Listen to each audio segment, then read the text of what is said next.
These things are public goods, so we need to provide incentive for their provision. These agricultural subsidies are, in principle, a promising option actually to do that. But the way they are directed right now, they are not directed towards these things we care about as a society. When I'm looking at a tree and I'm like, oh, wow, that would make a nice IKEA table, I'm not taking into account that there might be animals living in that tree might actually just support the stability of the soil, the diversity of ecosystem services, that tree has actually been capturing a lot of carbon and keep doing so. So here, we're not respecting, not in the spiritual sense of, giving respect to the tree, but we're not actually giving respect to the complexity of nature. As those values are usually invisible, we don't recognize, and it's why we are depleting our natural world. Welcome to Profits Wizards and the Quest to Value Nature. In this episode of the Foodland series, we're following the money to find out more about the ways we might value nature financially in our food system. So let's get into some numbers. What is the economic cost to damaging biodiversity and the resilience of the Earth systems that we rely on? Theo, it's a really good question. A report commissioned by the EU and the German government and released at a major UN conference on biodiversity announced that ongoing damage to our ecosystem globally involves a cost between 1.35 and 3.1 trillion euros every year. And that was nearly 14 years ago. In July 2021, as the world was prepping for another UN conference on biodiversity, they got a bit more specific and they upped the number. According to the World Bank, destroying biodiversity may cost the world $2.3 trillion a year. The World Bank itself warned that existing economic projections are too optimistic because they fail to account for a decline in nature's ecosystem services that's already happening. Basically, nature is not well enough to sustain our business as usual.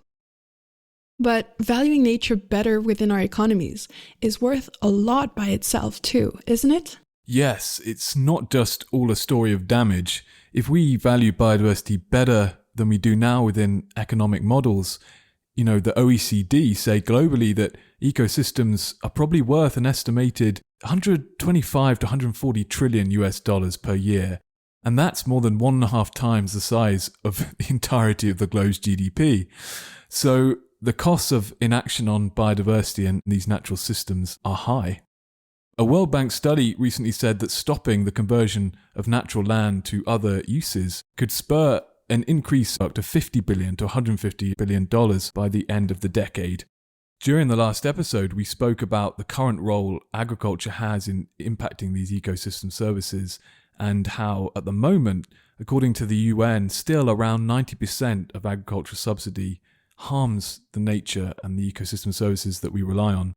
In order to make progress to avoid our sixth extinction of biodiversity loss continuing, we need to better value biodiversity in our food system. And there are different parts of society taking notice. The natural capital approach is at the heart of many policy answers worldwide to the environmental problems we face, including biodiversity loss. And recently, I don't know whether you saw, Alexandra, but China published an alternative economic index to their GDP. I couldn't believe that was China. Yeah, fascinating that they're way out ahead on that. And private finance and enterprise, as we've heard, is becoming more involved in taking a natural capital approach. The Nature Conservancy recently released a report on investing in nature, and they tracked a growing number of private sector investors who are factoring environmental concerns like biodiversity into their investment decisions. Those are the reasons why we wanted to ask the experts that are coming up and who know much more about this than we do, what are the challenges of using the natural capital approach and data from these ecosystems to create financial support for farmers and people within the food system looking to value biodiversity better? Professor Stephanie Engel, Humboldt professor at Osnabrück, gave us a really interesting overview of what natural capital is and how it's used to design schemes to support biodiversity in our agro-food system. Who else did we catch up with? Theo, we got a chance to speak to Louise Amont from the organization Capitals Coalition. It's made up of early adopters of the capitals approach from the business, policy, accounting, and NGO communities. She shared her experience working across 7 countries, describing how natural capital connects to other forms of capital, and how businesses can internalize, become more aware of the environmental costs and harms to biodiversity that many currently ignore. We also spoke to Timothée Parikh, a degrowth economist, who thinks it is problematic to talk about nature in terms of capital. Yeah, we also talked to people with less abstract concerns on the ground. We talked to Sim Sellis, an Estonian sheep and vegetable farmer whose farm regenerates eagle and newt populations. He spoke to us about what motivates him to support biodiversity and also the tricky realities of how conservation and business incentives can clash on the ground, even for those farms who care about change. In a completely different part of the world, Claire Buckerfield is a farm advisor at an NGO on the ground in Dorset who is working with farmers interested in that change as well. We really hope you enjoy these conversations and that they help you better navigate the complexity that's involved in trying to make a new economic system that recognizes the value that nature provides to our human lives here on Earth.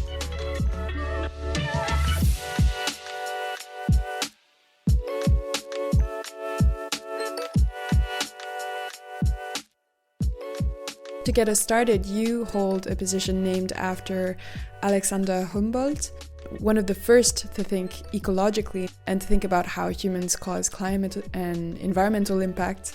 Are you inspired by him at all? Did you ever reflect upon that? Yeah, absolutely. Humboldt was one of the first to realize and to point out how different aspects of systems, of socio-ecological systems, are interconnected with each other. And I would say this realization also motivates my work in many interdisciplinary settings. So I've been mostly at interdisciplinary institutes. Also, this framework project I'm involved in now is, of course, an interdisciplinary project. I'm also currently at an Institute for Environmental Systems Research. So that's very much in line with Humboldt's ideas. And we cannot really distinguish between a social and an ecological system, that the two are really interconnected. And I think he was one of the first to point out these interconnections, how human activities affect the ecological system and how the ecological system affects humans. Yeah, this interconnectedness of impacts and dependencies. Before we dive into incentive schemes and basically which kinds of economic models can underlie farmers' motivations, I was just wondering whether you could walk us through working with farmers and with the agricultural sector. Was it always obvious that you had to tackle the environmental crises that we face through the agri-food structures, or did you have a realization? That's a good question. I don't think it was always obvious. I think my interest was broader, but somehow, maybe because also some of my initial work was in the global south and in countries where the rural sector was also very important. And somehow, I ended up working on issues that related to land use a lot. And I got a lot into these payments for environmental services as an interesting incentive approach in these land use issues. And only more recently, really, we started working also on EU agriculture. It's obviously a very important sector, no? I mean, 25% of the global carbon emissions come from the agriculture food sector. The biodiversity crisis very much linked to the agricultural sector as well. So a lot of the solution also has to come from the agricultural sector. And I think it's a part that is often in environmental economics, where I come from, not so much researched. So a lot of people focus on the energy sector, for example, and not as many on the land use issues and agricultural issues. So I find that very important and interesting to work on. Do you want to start by telling us how incentive schemes can reflect the kinds of values of the society in their productive landscapes? How do you think that incentive schemes have shaped our landscapes? Now we can take the example of the EU. The EU, in its common agricultural policy, spends around 58 billion euros per year on agricultural subsidies, right? And these subsidies are very much shaped by what society valued in the past, I would say, namely securing food production, supporting rural development. And these subsidies largely promote output with only little regard to environmental impacts. And as a consequence, they create many unsustainable outcomes, actually. So our food systems, like I said already, are responsible for around 25% of global greenhouse gas emissions. particularly actually nitrous oxide and methane, which have higher global warming potential than CO2. Also, the agricultural sector is a major contributor to the biodiversity crisis and also to water problems. So, for example, the region where I live here in northern Germany is a very strong example of how intensive meat production causes major water pollution. But also over time, society's values have changed, right? So beyond food security and rural development, which are still important, we now also strongly value as a society climate mitigation, biodiversity conservation, water quality, but also scenic beauty from diverse agricultural landscapes. And these things are public goods, so we need to provide incentives for their provision. So these agricultural subsidies are, in principle, a promising option actually to do that. But the way they are directed right now, they are not directed towards these things we care about as a society nowadays. We also know, of course, like food security is still an important goal that society also still cares about. But we know also by now that it can be undermined by unsustainable practices. So, for example, monocultures and intensive animal production are much more vulnerable to the spread of diseases and pests. And also intensive crop production causes soil degradation and the loss of pollinators. So this type of intensive agriculture, one can say, undermines its own basis of future productivity. So it also endangers food security in that sense. And moreover, also when you look at the distribution of these subsidies, this distribution is very unequal. So around 80% of the subsidies under this common agricultural policy of the EU goes to 20% of the agricultural enterprises, which really works against diverse landscapes and issues of rural development. So these issues and these changed societal values are still not sufficiently represented in the common agricultural policy, so in these economic incentives that we put in Valuing place. nature and making visible our impact and our dependencies on our ecosystems is becoming key. How does one go from data on ecosystems, how our ecosystem functions, what it needs to function, and its dependencies, all the way to an economic model that would sustain more sustainable farming? So from an environmental economics perspective, we first need information from natural scientists on what are alternative management practices and what are the impacts on ecosystem services. And from an economic perspective, there are then two options to inform the design of such incentive schemes. First is we can aim to really try to value the societal benefits from the ecosystem services provided. That would tell us sort of the upper limit of what we might want to pay as society for such services. And there are quite a number of methods for such evaluation that exist. But one also has to say that they have a variety of limitations. Nevertheless, they can be useful in some circumstances. But there is a second, more pragmatic and easier approach that is to estimate what is the added cost for farmers to adopt the more sustainable practices, and then to set the incentive at a level that just compensates that cost or just a little bit more. The common agricultural policy actually compensates just that cost on average. And in theory, this can help to achieve more with limited budgets, but it's sometimes also not really enough to induce behavioral change. So I would say the ideal payment should be just above these costs in order to also cover transaction costs for farmers of making the changes, a high bureaucratic cost also to farmers of dealing with all these rules, understanding these rules, and also this payment should provide a real incentive for change. But also incentives are not just shaped by public incentive schemes. The behavior of consumers and of retailers also matters a lot. So I think we as consumers need to also realize that we are all part of the problem and we are part of the solution. And we cannot expect that food that is environmentally friendly is as cheap as food that is produced unsustainably. We need to also think about putting quality over quantity and rethink our own behavior. For example, a major leverage point for reducing harmful impacts on climate and biodiversity is to reduce meat consumption. And such changes, so less meat, more organic products, for example, also have major benefits for our health, by the way. So that can be an added example, added incentive for us as consumers. And also retailers actually have a major impact.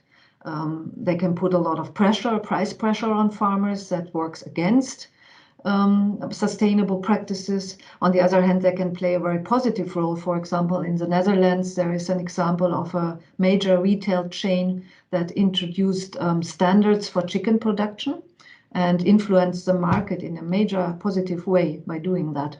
Are you excited by the current interest from the private sector? Yes, to some degree. I think these private sector initiatives are promising in many ways, and they can play an important role.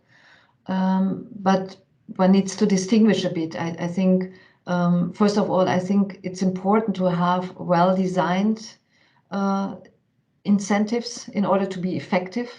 I mean, just one example, these wildflower strips for insects are very helpful, but if put next to huge areas on which damaging pesticides are used, their effect is obviously limited. So I think overall we need strategies that make agricultural systems more resilient and more diversified, and that requires more systemic whole farm approaches that contribute to climate mitigation. And I think both the private sector and the public sector can play very important roles in that. What are things that make you optimistic? Agro-environmental payments has increased a bit. There has been also this greening of the CAP, meaning that a significant portion of the direct payments is at least made conditional on some very basic requirements being fulfilled. So those are steps in the right direction. But I think changing these external incentives, adapting these subsidies is a very, very important part. But the transformation also requires changing internal mindsets. Mindsets of farmers, mindsets of consumers, mindsets of retailers. We often see ourselves as victims of the circumstances, and we think that our own behavior alone will not make a difference, right? That's the classic public goods problems, where everyone has an incentive to free ride on others and think that what I do will not make a difference. But together, we can change the system. Public awareness has really increased substantially over the past years, and that makes me to some degree optimistic. I think it's now widely accepted that business as usual is not really an option anymore, that we need a transition. I think it's now widely accepted amongst consumers, politicians, and also farmers. I think most farmers realize that there has to be some change. Also, the EU countries have set goals for carbon emission reductions that include also the agricultural sector. So it makes it costly to not comply. And I think this creates a real window of opportunity for change and the pressure for change also. Another point is what I mentioned already, this concept of ecosystem services, I think has become kind of mainstream. And there have been a lot of these assessments that have shown quite well how sustainable practices and nature-based solutions can save society a lot of costs and can provide really economic benefits. I think that's also an issue that can make one hopeful. Actually, now in the time of the corona crisis, this has become even more visible because there are lots of studies showing that nature is very important for our health, for our mental health, and for our regeneration. For example, you're in a hospital and you look out on a green space, you will heal more quickly. If you walk through green areas, nature areas, you can deal better with stress, you can deal better with or get out of depression, for example, easier. There are lots of these health benefits from nature, and agricultural landscapes can play an important role in providing such benefits. And maybe a last one also, I think an important development is also the work that is going on alternative welfare measures. Currently, as you know, most countries use GDP to judge how well they are doing, but that's a terrible measure of societal welfare. For example, GDP rises with natural disasters because it counts only the work put in cleanup and restoration, and it doesn't count the loss of natural capital. So there has been a lot of progress in devising better welfare measures. And I think such measures, if they would become more widely considered, could be a real motor for change also. I was wondering, you were speaking about all kinds of different economic innovations and displacing this idea of GDP as a welfare measure, and things like that. I was wondering whether in this kind of ideal future system that we would put in place to have more regenerative and sustainable agri-food systems, you were picturing it as a growth model. Do you think that we would, stay in this growth ideal, economic ideal, or we would move forward into like a post-growth world? Yes, I think about these things. I don't think I have the full answer to it. I think this move towards green growth is a first step in the right direction, in the sense that in the current paradigm we live in, we should at least direct our incentives in the right way, like I was saying, and really promote at least the growth of those sectors that help the environment. I think that's an important component. Whether in the longer run or maybe in the medium run already, we also need to realize that we cannot grow at the same rate is another important point. And I tend to think that the answer is indeed we cannot. We need to rethink the boundaries we are living in, and we need to rethink our use of natural capital, particularly in the industrialized countries. So this is really for the industrialized countries which have these footprints. People have these footprints that can just not be extended to the global south in the same way.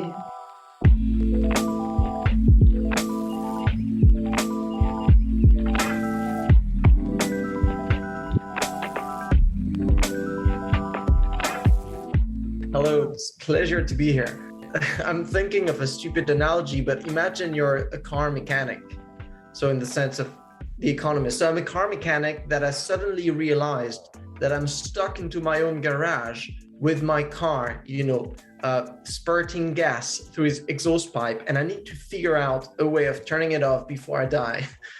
So that's precisely the realization I had as an economist, that somehow the functioning of our modern economies, not all of them, but specifically high-income economies, were a major driver of the climate crisis. And so I'm just trying to stop that massive ecological beating that we're witnessing in more and more severe manners.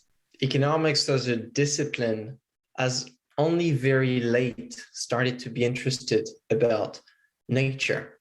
In the birth of the discipline in 18th century, so back then when it was called political economy, I think there was stronger connection between the way we study the economy and the way we connect it to the overall dynamics of society and the nature that surrounds it. But in the development of neoclassical economics, which is today dominant in the way we study economics, we've been disconnecting the study of economics from the study of nature. And so what we've realized is that it's not only been an analytical disconnection for scholars at university, but we've also built economies in the real world that were disconnected from the reality of nature. And so now we have ourselves a double challenge of not only equipping ourselves with theoretical tools that allow us to better understand how the economy interacts with nature. And we need to do this not only out of curiosity, but to help us in the grand task that is to redesign our economies for the Anthropocene. So redesign economies that would take into account, that would value, we'd start to say, biophysical reality. What an incredible challenge. We've come across one way of addressing this challenge, basically of recreating the relationship between economies and the natural world by naming a specific concept, which is the concept of natural capital. And so we came to you and we were just wondering, what does that term natural capital mean to you and how do you feel about it? Okay, I'm going to give it a slight long answer because I think that's a very important question, but I'm going to start with the tragic and saying that I don't like the term natural capital. So now I'm going to try to explain why. That it's both an important concept and a dangerous concept. So let's just start with what capital is in economics. When we think of capital, capital is the mobilization of a resource in production. So think about anything that is being used to produce something else. If you're just, an object can be called a tool in a process of production, and then it is capital. Money that is sitting on your bank account is not capital, but it becomes capital when you start using it to invest into something that's going to produce something else. So now, economists usually divide, between different forms of capital: natural capital, social capital, financial capital, manufactured capital. There are many different ways, but when we're talking about natural capital, if we name it as such first, it comes with a specific ontology.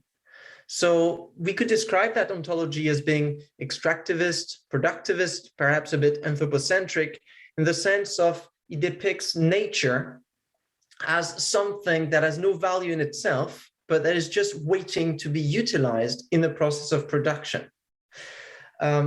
Perhaps that also connect to other concepts we have, not only capital and economics, but I'm thinking of the concept of resource. When you think about a resource, you're thinking about something that has no value until it has been made into something else.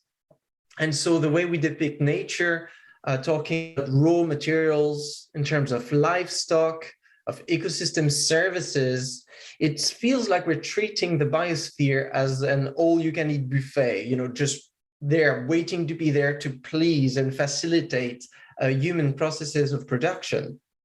And that's, I find this to be problematic because so far the biospheric crisis, the crisis of the living world, has been driven specifically by the propensity of certain modern economies to accumulate beyond ecological limits. So now just to tag nature as something that can be used in that process of accumulation seems to me a bit of an ontologically dangerous step.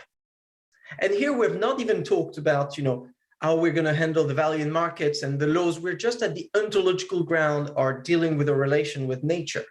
And I'm saying, it makes a difference whether we call it natural resources or we decide, for example, in the Bolivian law in 2012, when they integrated some forms of intrinsic right to natures, and they called it Mother Earth. So now you can see the difference. You would not behave towards Mother Earth the same way that you would behave towards natural resources. It would be more difficult emotionally and culturally to go and exploit Mother Earth, that natural entity, whether natural resources by definition, they're here to be exploited. Same thing about ecosystem services. There's been a shift recently from talking about ecosystem services, which is a bit of an engineering term, a bit of a neutral term, and starting to talk about nature's contribution to people.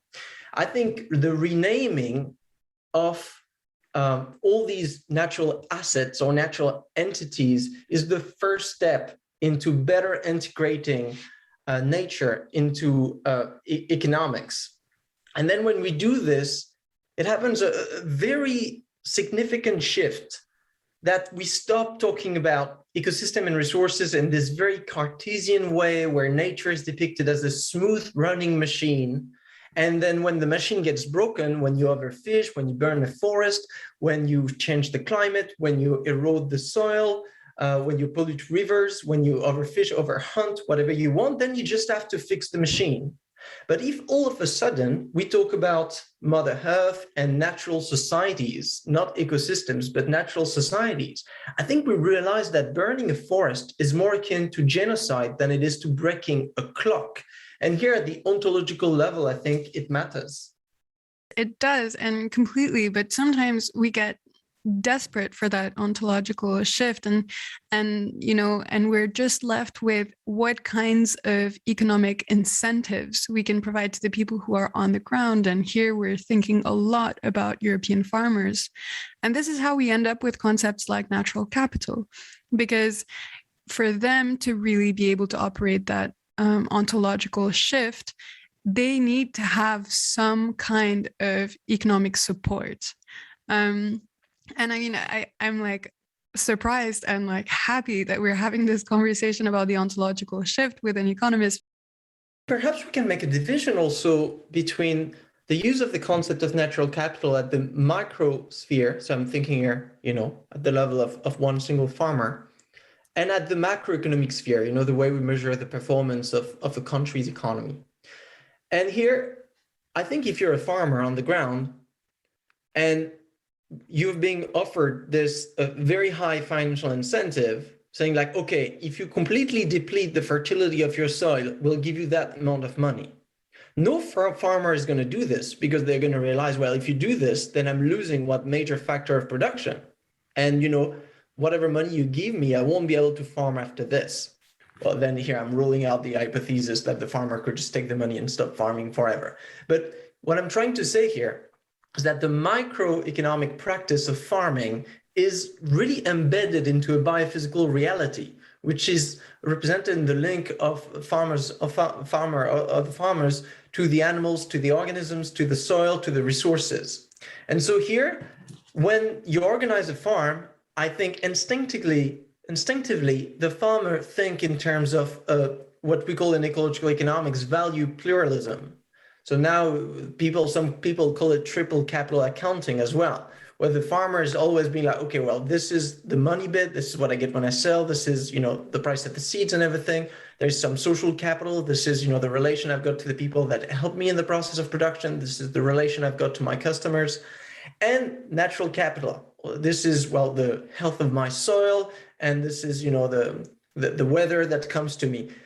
Here, my main criticism of natural capital is the way it's being used at the macroeconomic level. And here, I'm going to take a bit of time just because I think it's worth just getting a tiny bit into the history of how that concept of natural capital was built. And I want to talk about one word that I've got high difficulty of pronouncing with my French mouth, and that is the one of substitutability. Okay, wow, I managed it. Substitutability is an hypothesis that has really been standing at the confrontation between two schools of thought in economics, one called environmental economics and the other one called ecological economics. Environmental economics is the application of neoclassical theory to the study of the environment. Ecological economics is an heterodox school of thought that was born later on in the 1980s because it divided so much with mainstream economics.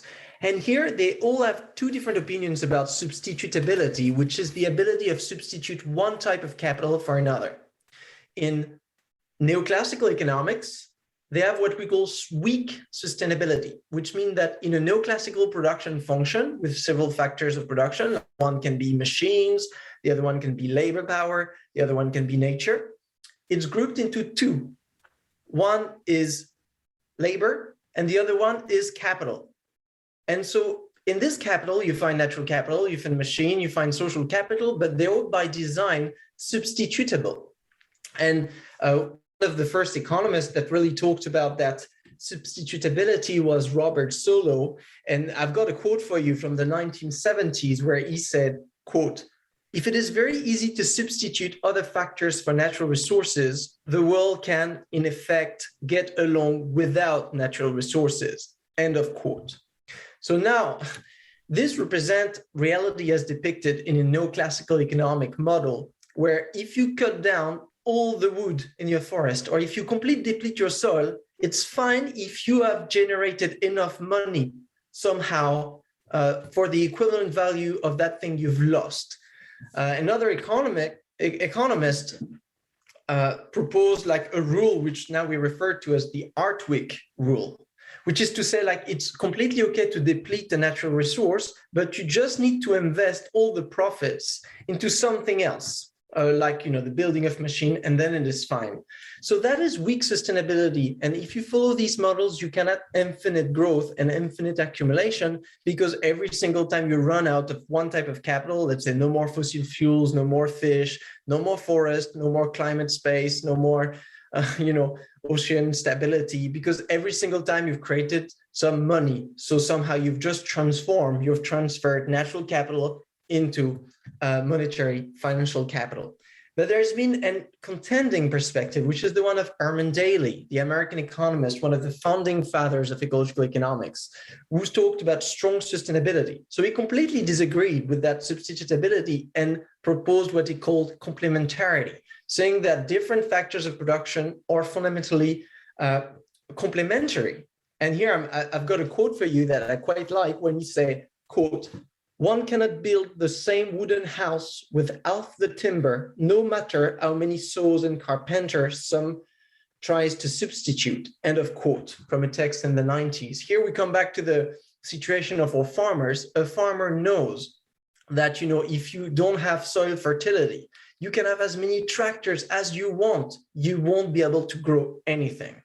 So from the perspective of ecological economics, which I use in my research, we treat production as a transformation, so a process that is embedded and limited by the laws of thermodynamics and the law of physics and biology. And so this is why the substitutability can happen to some level, but fundamentally end up being limited. And so when we understand this about the concept of natural capital, we understand why it is dangerous to somehow use natural capital as a concept in economic models if it comes with the assumptions that came with it historically. But I'm not arguing that this must necessarily be the case. I think we can reframe, if not the term natural capital, which is true, I'm not a big fan of, but the idea, of course, of integrating resources and nature in the process of production. I think I've been trying to do this in my work in the way we understand production and consumption, always connected to nature through a phase of extraction before production and excretion after consumption. Whatever we produce comes from nature. Whatever we consume gets back afterwards to nature. Then the way we name these things is important, but the assumptions we make about, what limits this process is really what matters here. One of the things that's been most interesting for Alexandra and me is talking to specialists who have devoted their whole life to the natural capital concept and hearing how tricky they think it is. The other thing that strikes us sort of journalistically from the sidelines is how long we've known some of the big picture issues and how long we've been capturing data on this stuff. And I'm just wondering whether within economics there's anything that thinks about big picture changes. I can give you a couple of examples that I've quite liked, talking about what I refer to as alternative economy frameworks that you can find in economics and its periphery. One of them is degrowth. So degrowth would start from the hypothesis that somehow the crisis of the living world today is a matter of economic scale, so that our economies are too big to be sustainably supported by ecosystems, and that them getting them bigger is creating, is increasing the strain and is widening inequality between the already developed global north and other regions of the world that still have unmet needs. So when we think this from the perspective of growth and degrowth, or rather degrowth as a criticism of forever growing economies, I think it provides a nice ground to then ask other questions about every single economic institutions. Is that too big? Is that, can that be sustainably embedded within the ecosystem? Is that fitting the laws of nature? You see how just this single little insight of being like, okay, imagine a world without fossil fuel is just throwing you into a metaverse thought experiment where you have to reimagine every single institution. And we can keep doing this. I'm just giving you a last example, one I quite like, which is called Power Econ for Participatory Economics, which was designed in the 90s by American authors. They've tried to imagine an economy without markets. So now, not everyone shares this view, which has been coined market abolitionist. But it's an interesting thought experiment to be like, okay, today we organize most of allocation of goods and services through the dynamics of markets. We realize that perhaps some of good services don't quite fit market rules. And I think food product would definitely some of that. We definitely want to find a way of regulating the production and allocation of food so that it just works in a more just manner, which is not the case today. I mean, as a macroeconomist, if I were to talk to a macroeconomist from another dimension or galaxy, and I would have to explain, yeah, at the level of the planet, we produce enough food to feed everyone, and we actually waste a third of it, but there's still like a lot of people that just die of hunger. They would look at me and be like, dude, your economy sucks. How did you build this? So now I'm just an example of another thought experiment, just no markets. How then do we allocate? What about pricing? How do we integrate the value of nature without letting this value be reflected in market prices? All these type of questions that we now need to be asking, especially starting for economists that are not used to do these wild thought experiments, unfortunately. One huge aspect of degrowth when we're talking at the individual level of a household, if you want to minimize your footprint, in the top 3 is a change of your diet. This question I often ask myself every single time, and I'm going to be asking it to our listeners, every single time you see something that is being destructive to nature, or that you yourself find yourself in that work being forced to do something that go against your value, very often you do this because somehow either you or someone else in the system is making money. Is their job. They're being paid to do this. So in my thesis, I've developed this analogy using Hannah Arendt, talking about economic banality of evil. So today we have a specific architecture where somehow we have financial incentives at the level of companies in the form of profits, at the level of individuals in the form of income, at the level of governments in the form of GDP. These financial incentives that come to clash with a rather old and commonsensical vision of nature, which I've said it is the one we grow up with. You do not eat Bambi, you cuddle Bambi. To eat Bambi now, if you're working in the slaughterhouse, most likely you have no choice. You've not decided to work in a slaughterhouse. That's the only job you found. And so you do it.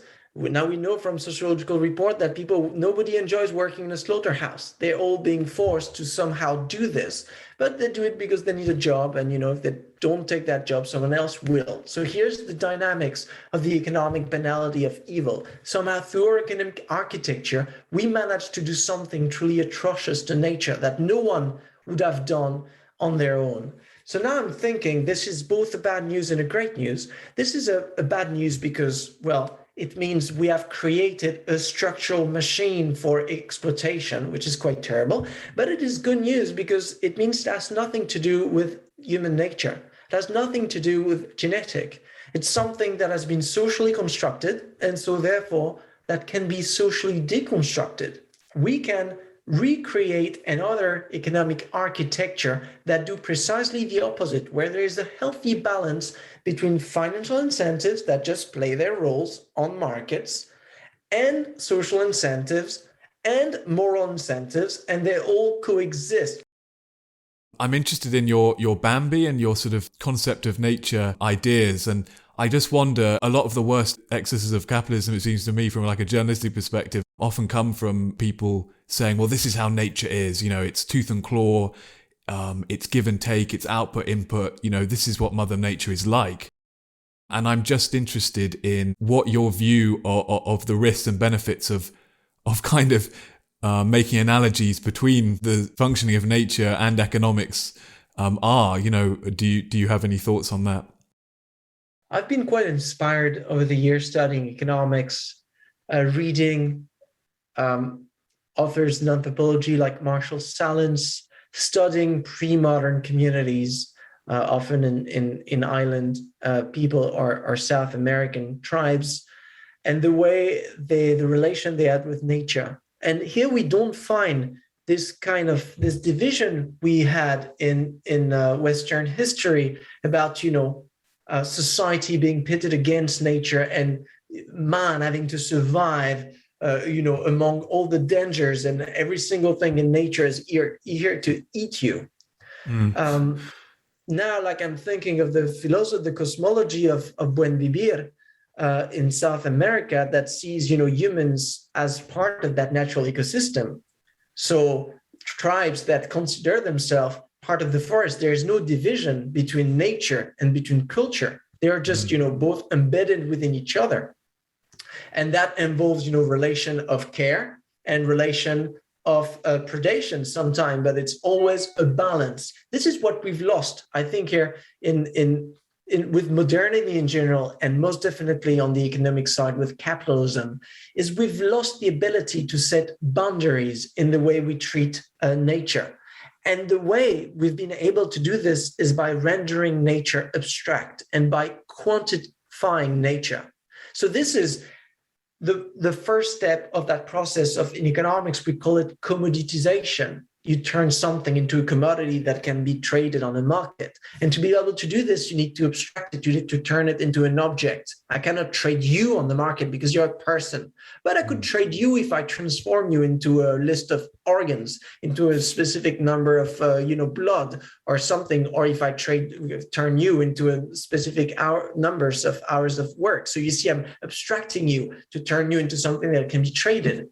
And in doing this, I think, we've lost some kind of respect for the own dynamics of nature. In the same way, if I'm thinking of you as two walking kidneys I can sell on the market, I'm not really respecting your history, your dreams, and especially the role that you play in the social system you're existing with your family and your colleagues and everything else. In the same way that when I'm looking at a tree and I'm like, oh, wow, that would make a nice IKEA table, I'm not taking into account that there might be animals living in that tree might actually just support the stability of the soil, avoiding landslide, that there might be a diversity of ecosystem services, that tree has actually been capturing a lot of carbon and keep doing so.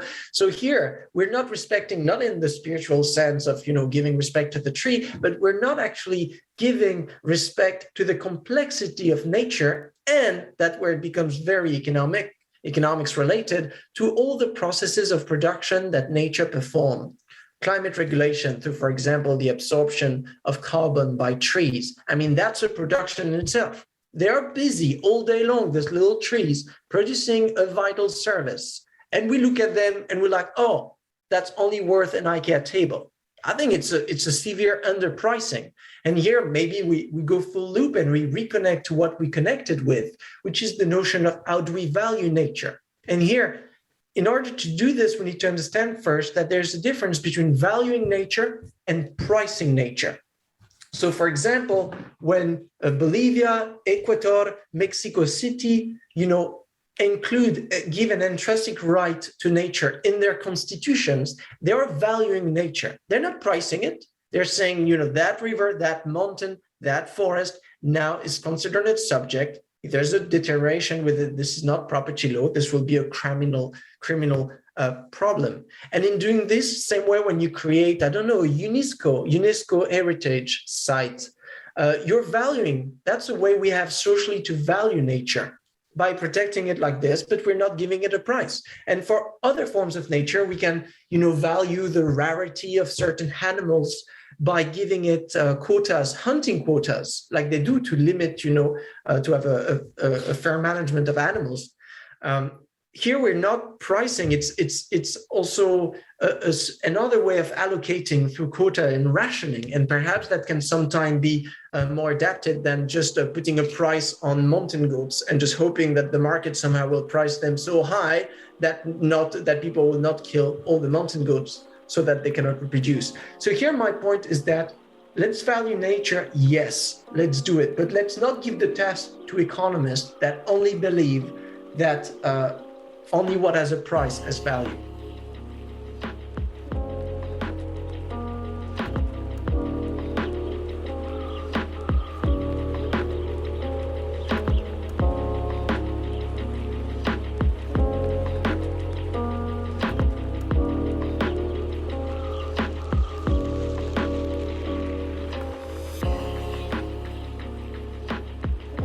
So do you want to just give us a quick intro? When we talk about natural capital, it sounds like just putting some form of price tag on nature and natural resources. Is that what is involved, and how do you establish the financial value of nature? First, I think it's really important to frame the concept and to understand that no one is putting a price tag on nature and natural resources because nature doesn't accept cash payment, basically. So it's not possible to tag and to price nature in that way. But what we need is to recognize that nature provides ecosystem service to industry, company, household for free. But what happens is that sometimes some actors can have impact that are positive but also negative on nature. In economic terms, those impacts are called externalities, which mean that the business doesn't internalize the cost of that impact. So the cost is put on nature or on society. And what is needed, and it's why a natural capital concept is relevant here, is to recognize that value that nature provides to us for human well-being.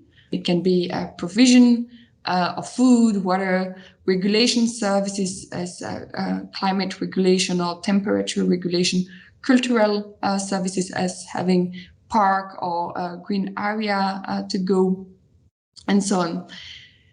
As those values are usually invisible, we don't recognize, and it's why we are depleting somewhere our natural world.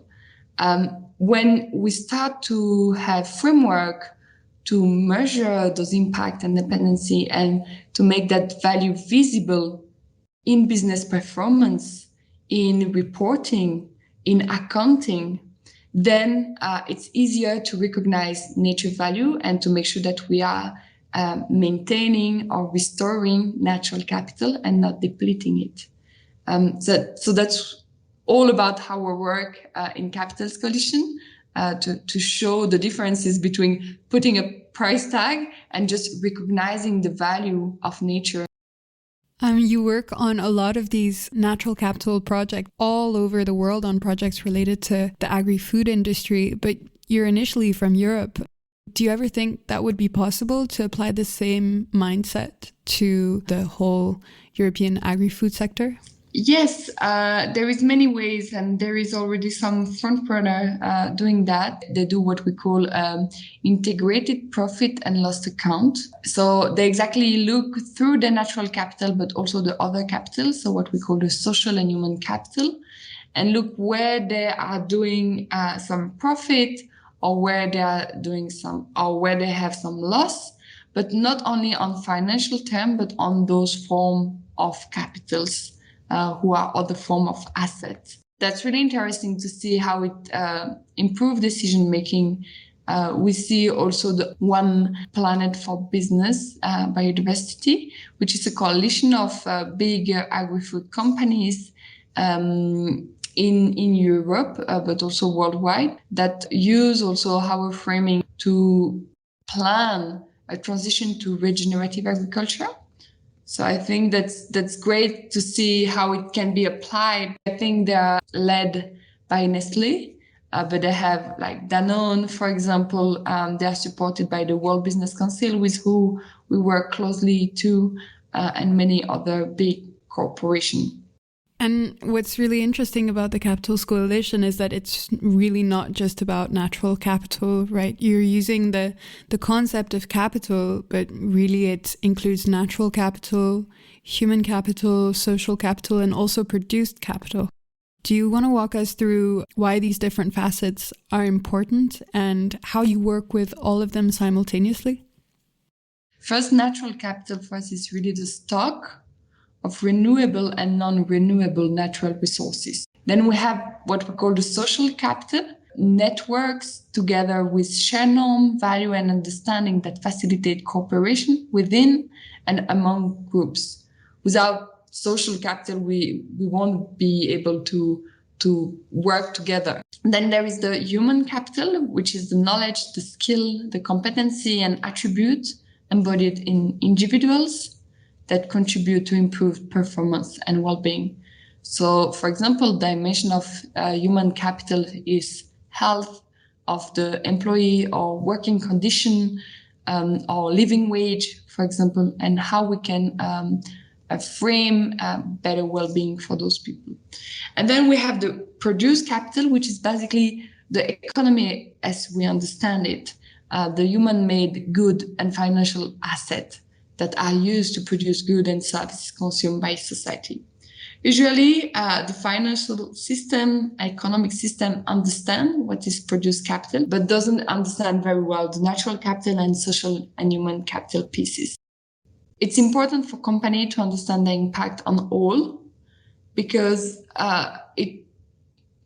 if a company, just to provide an example, say, we create a lot of job, and that's great. We're providing livelihood, and people have incomes. So let's say that's a positive impact.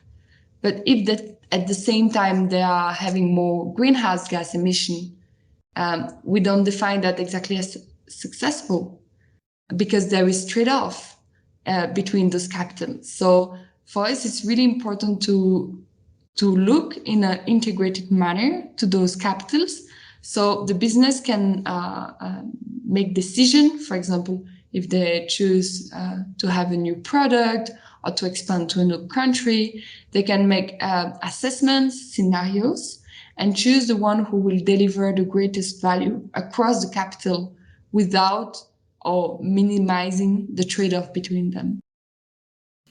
Louise, I'm going to ask you a last question.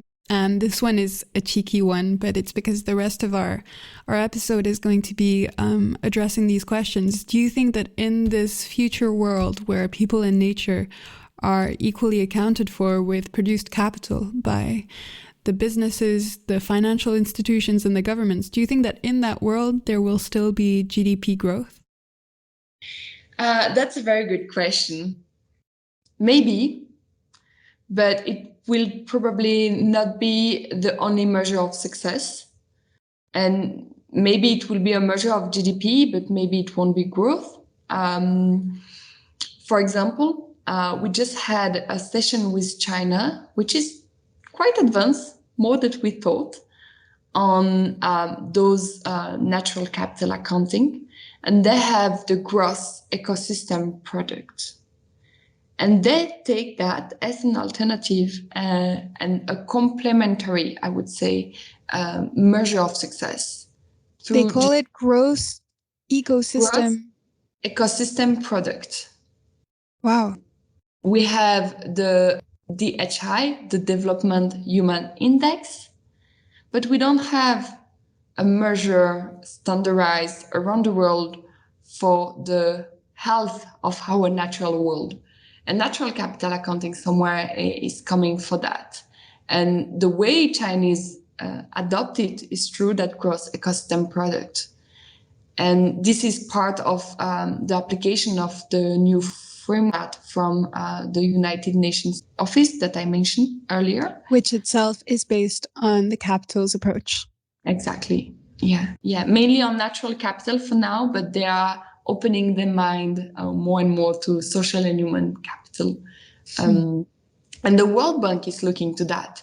The World Bank now, every year or every 2 years, they have a natural capital policy forum to shape the state of our natural capital assets and how we can make sure that we're on track and not depleting more, but restoring more that natural world. So I guess that's a lot of great news. Yeah. Plugged into the Capitals Coalition radio to hear good news in this world.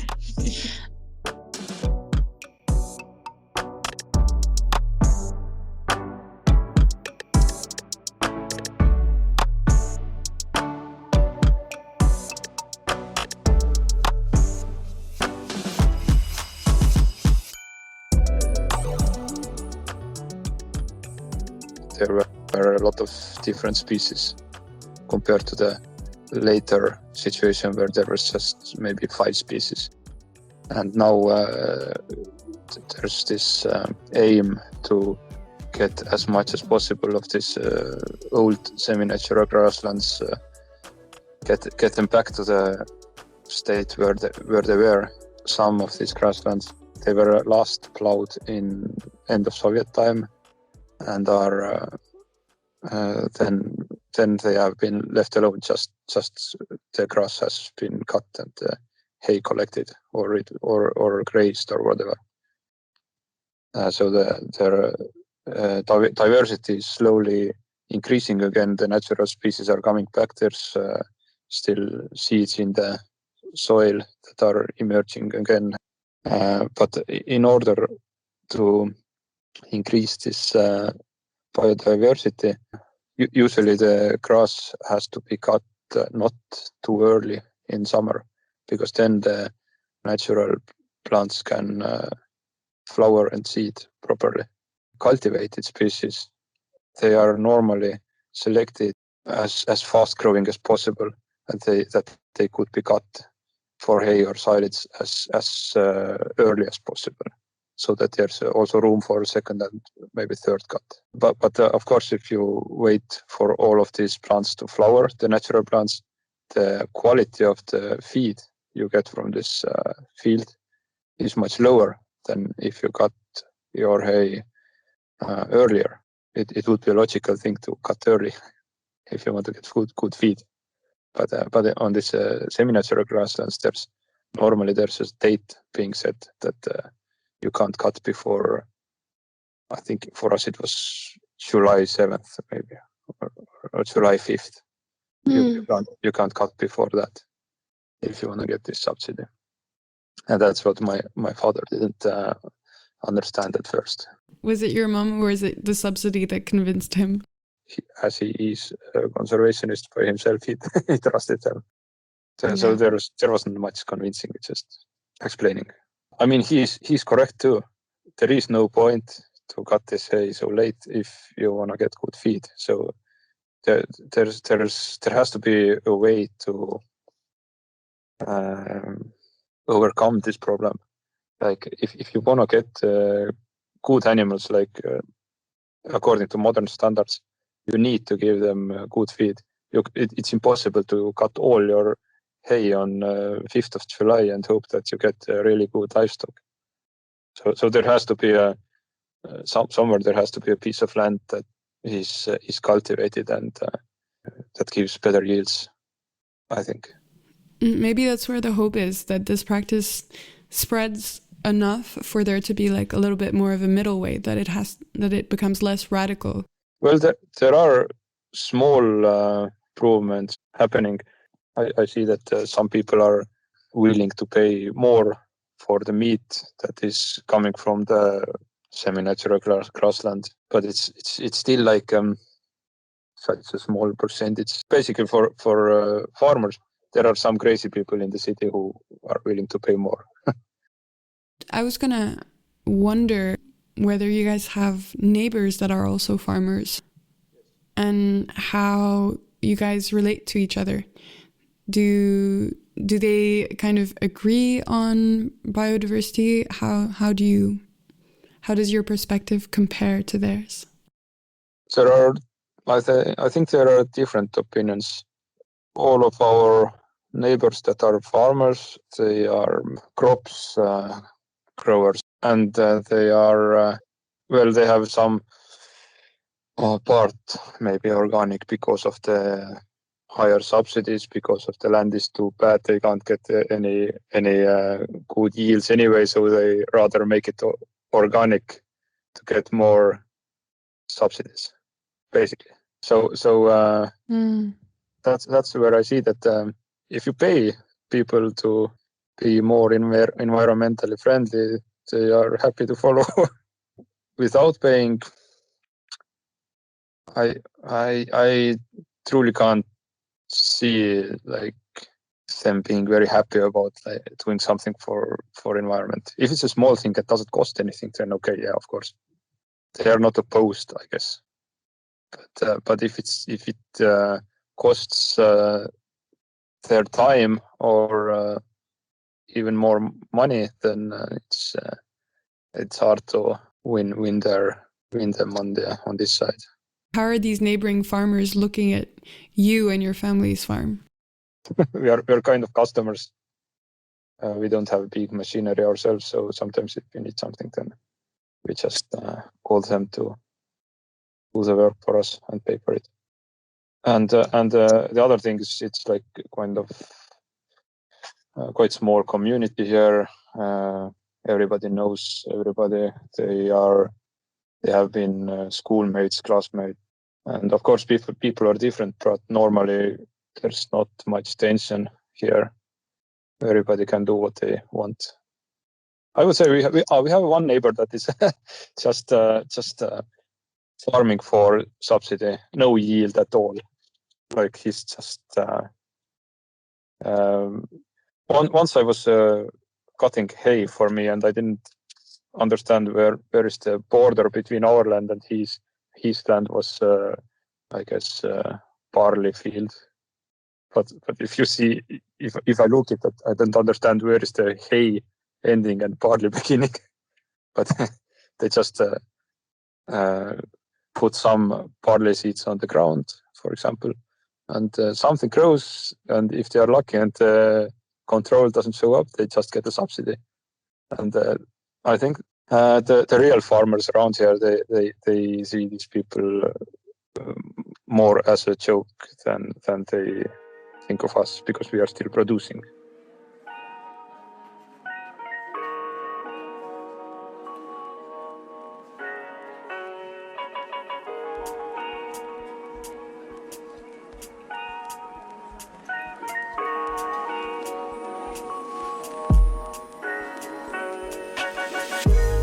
I'm not talking about the people who are flouting the scheme and the rules. And all those people, everybody would agree. Every good farmer would agree. Those people need to be, found and dealt with appropriately. But most farmers are doing the best they can. This might be me losing my sense of journalistic balance a bit and becoming biased for a second, but it strikes me that at times there's been a lot more paperwork and almost not regulatory scrutiny, but you know what I mean, in terms of eco schemes and so on. It took years for regulation to catch up with some of the damaging impacts of the in other ways very beneficial, chemical inputs and management tools and so on. So it's interesting to me that it took ages for the regulation to catch up with those aspects of farming, and yet right from the get-go there's a lot of scrutiny of eco schemes and a lot of scrutiny of the green methods. Is that a fair summary, or is that me losing my journalistic balance? No, I would agree. It is heavily scrutinised, and a lot of it in recent years has been, have you got enough of this thing that we're paying you for? So a lot of measuring, but not really so much looking at whether the slightly smaller area is doing a good job, an okay job, or a terrible job of the thing it's meant to be doing. And surely that's more important than whether it's 0.01 of a hectare too small, which is sometimes what we're talking about. They might have misunderstood something. Their ruler might measure things slightly differently to the RPA's ruler, but it doesn't merit the scrutiny and the chasing of repayments and that's what's led to this sort of fear factor and stops people trying stuff. And how do we learn? We try stuff, don't we? That's how we learn. Yep. We get it right, we get it wrong. And there is a shift in philosophy now in the last couple of years, thankfully, to try and reduce that burden. Sometimes it's as simple as just the tone of things. When you start reading words like breach, when all somebody's done is had their field parcel reduced by a tiny amount of a few square meters, and it just doesn't inspire people to try new things and innovate and experiment by themselves, because they're inevitably worried that that's going to impact on what they said they were going to do, or what they should do. And if farmers are in an agri-environment scheme, there is the ability to apply for what we call a derogation to change something. But there's a form that has to be filled in and a form that has to be logged. And those things, those processes, understandably take time. But farmers they're responding to weather, responding to chance thing that's come by, and they don't necessarily have time to wait for that process to play out. So I see it every day. What does that look like day to day? What makes you the most hopeful about the future of more biodiverse farming? So sadly, I have to say that increasingly it's looking more like my computer and my keyboard than it did 20 years ago. But I still do probably spend about half of my time out on farm there as an advisor, helping them look at something they want to look at in relation to the environment on their farm, or undertaking field work to survey the farm. Maybe that's a habitat survey, which is what I really like to do. But increasingly, as the focus is shifting to our rivers and water quality, and soils, also undertaking what we call wet weather surveys. So looking at farms when it's really, really pouring with rain, and helping to identify where there might be issues that I can then go back and work alongside the farmer to address, to help them improve the river environment and the soils on the farm, alongside the habitat work, but very much now looking more for where the habitat management and habitat creation can also help deliver something else, whether that's better soils, better water quality, or indeed carbon storage or something else. The phrase that we use all the time is multi-benefit. Farmers care. That's really important, but they do care, and they're really interested, given the chance that they're leading the way with things where they're in a situation where they can do that. We need to give them the space to do it, but equally need to give them the structure, because not everybody is an innovator. There are leaders and there are followers everywhere, aren't there? So there needs to be the space for the radicals to come up with the new best way to do things, and then the structure needs to move quickly behind it so that other people can get on board and have the guidance they need.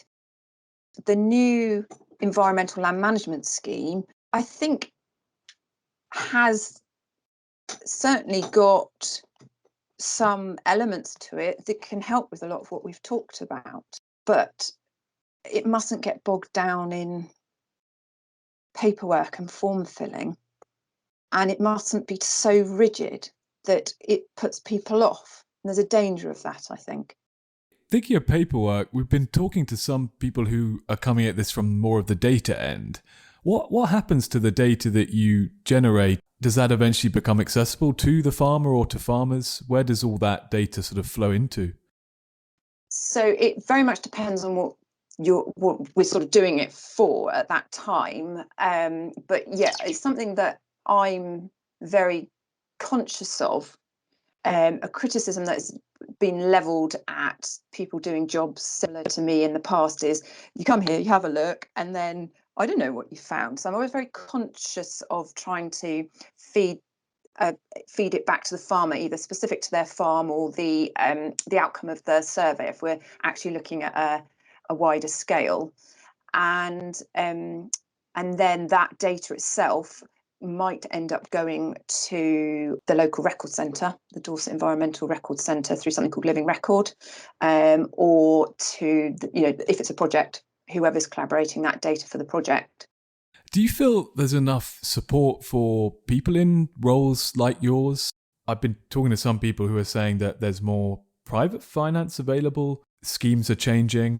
I mean, there is support, but it's often quite hard to access, and you can spend an awful lot of time trying to access resources to fund this sort of role, which would be better spent doing the job. I don't think enough value is placed on the role that advisors play and the importance of continuity and keeping people in post. The trouble with projects is, they have a lifetime, they finish, but their farmer's still there, the farm's still there. And if that person can still be there that's working with those farmers, so much the better. And it's trying to find ways to keep that continuity. Obviously, people move on and people's lives change, but there are a lot of people who move on because the job runs out rather than anything else. And I think that would be good to address. Yeah, it interests me that there's a lot being asked of many of these research scientists on EU projects where they almost have to train and become almost extension officers, facilitators, whatever you want to call it, on a project by project basis in some organizations. What would you say the benefits are of having continuity? I think it comes down to trust. I guess it strengthens the power of that advice because it's coming from somebody you trust. You know they're giving it to you in good faith, not because the project or the person grant funding it has asked you to come out and provide that advice. And farmers are often quite, traditional, and community is important to them. So if it is somebody that they know is part of their community, it adds strength, I think, to draw their attention to somebody else, sort of up the road that they might not know that's done something similar that has or hasn't worked. So you can reference things locally, which really help. No two farmers are the same. I like sort of getting to know them and building a working relationship with them over the years. There's a lot of farms, I've been working on for nearly 20 years, and I've really enjoyed seeing things change on those farms. You sort of get a bit of proud feeling sometimes when you're driving past somewhere and you look across and you see something, maybe it's some trees have been planted or a hedge has gone in, or you can see they're doing some cover crops, something different that's better, and seeing that change for the better and seeing that improvement, it's quite, you feel proud, it's quite motivating, and that's what it's all about really for me, is making things happen on the ground. I recognise the importance of the data collection to help us measure the impact of that change, but for me the enjoyment comes from seeing that change in the landscape, because I live where I work. We've spoken to a few guests who say, going forward, looking at it from a kind of landscape ecological perspective, maybe having something based on geographical type understandings of agro-ecosystems and landscapes rather than the type of farming practices that are taking place within them. Do you find that useful to look at places based on their almost geographical, climatic kind of context? Definitely, actually, yeah, I do. And in recent years in England, we've moved through the sort of drive to look at water quality. We've moved much more into thinking about catchments and subcatchments. And I find that it is easier to sort of coalesce around a water body, but that's just an example of how you can categorize a landscape. So yeah, definitely, I think so. People would much more identify with their neighbors than with somebody else just because they happen to also be a sheep farmer. Yeah, that's interesting. And also you're kind of letting them into the context which you're working in as an advisor as well. Thinking about going and having a look, what activities are you undertaking for the framework project, sort of on the ground? Okay, so it's brilliant, actually. So it's given me the opportunity. So the cluster where I'm working, at least half of those farmers, there's 19 farmers in the cluster, at least half of them I already knew and had worked with them in some respect or another in the past. So I've had the opportunity to visit all the farms to start mapping the existing habitats, and we're now starting to think about what changes they can make over the next few years of the framework project to better manage those habitats, better link up those habitats, and provide more habitat, but also where they've got habitat, better habitat for the species that they are particularly interested in targeting. And I stress that point because it is very much, the cluster is very much led by them, what motivates and interests them as a group, rather than what anybody's telling them they should be interested in or motivated by.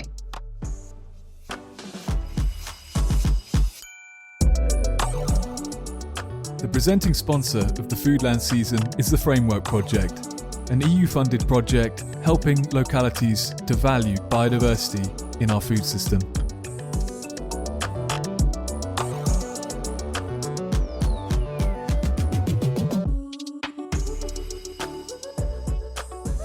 Is it ever a surprise to farmers who haven't thought in that way the power they have over what our countryside looks like and what lives there in many ways, what biodiversity is there? Do you ever see anyone have a moment where they think, wow, actually I'm being asked here, what species exist on my land? Does that ever happen? There's light bulb moments where you can see something clicks. But I don't know that I've ever felt that they realise how much influence they can have over biodiversity and the environment on their little piece of it. I suppose we're all guilty of that, aren't we? It's so familiar, it starts to get taken for granted very quickly, doesn't it? Maybe that's what it is. Yes, it's kind of like a much bigger version of just, the consumer challenges we all face, I guess. It's interesting. So brown hare, which is quite a sort of iconic English countryside species, aren't they? I mean, they're to a penny, really, in the cluster, particularly at the eastern side of the cluster. But there was a local, and they were very concerned that there weren't very many hares, and they'd only found sort of a handful of records. And it was met with amusement by the group when that was reported in, because we see, I mean, there's a lot of brown hare, but I think they didn't realise, because they take them for granted, because they see them every day, because they're there every day, and so are the hares are there every day. They sort of didn't realise how special that might be to somebody living in one of the villages that isn't out immersed in it all the time.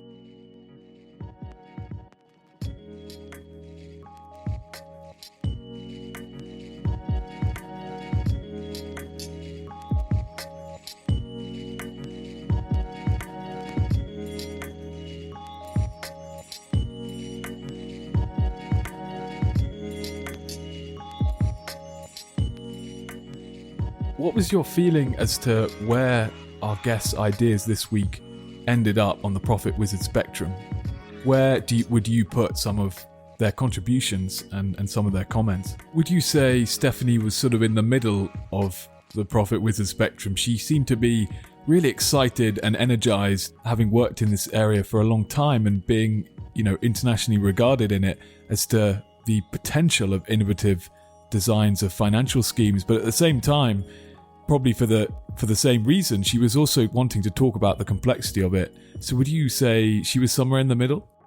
Yeah, that's quite hard to say. She described both the benefits and the challenges of the economic wizardry required to financially support farming with a natural capitals approach. For now, a natural capitals approach doesn't necessarily lead to green growth or to degrowth. And then there was Louise from Capitals Coalition. She showed how natural capital can bring businessmen and bankers into the fold so that we can invent the sustainable ecosystems which mean life or death for biodiversity. To me, that sounded a little bit like wizardry.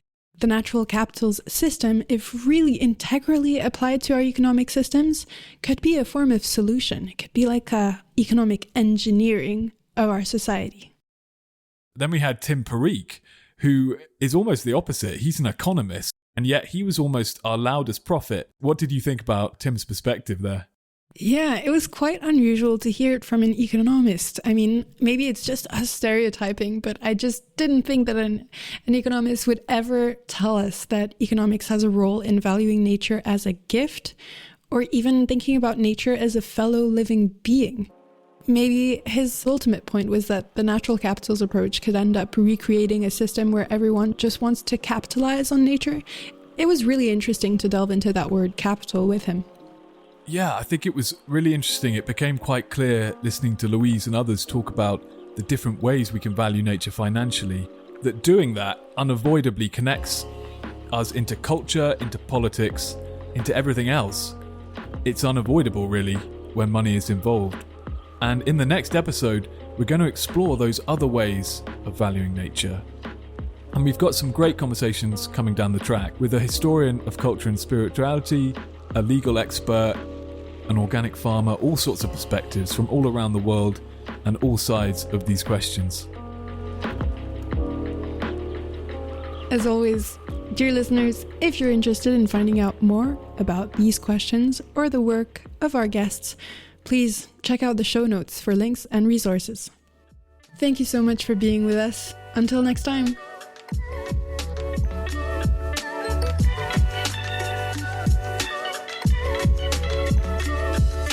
Our Show is a podcast from Taskgate Media, hosted by Alexandra George-Pico, who's also an assistant producer, and Theodore Simmons, who produces and edits the series.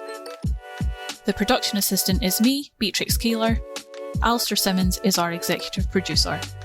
Our thanks to all who've been involved in making the show possible.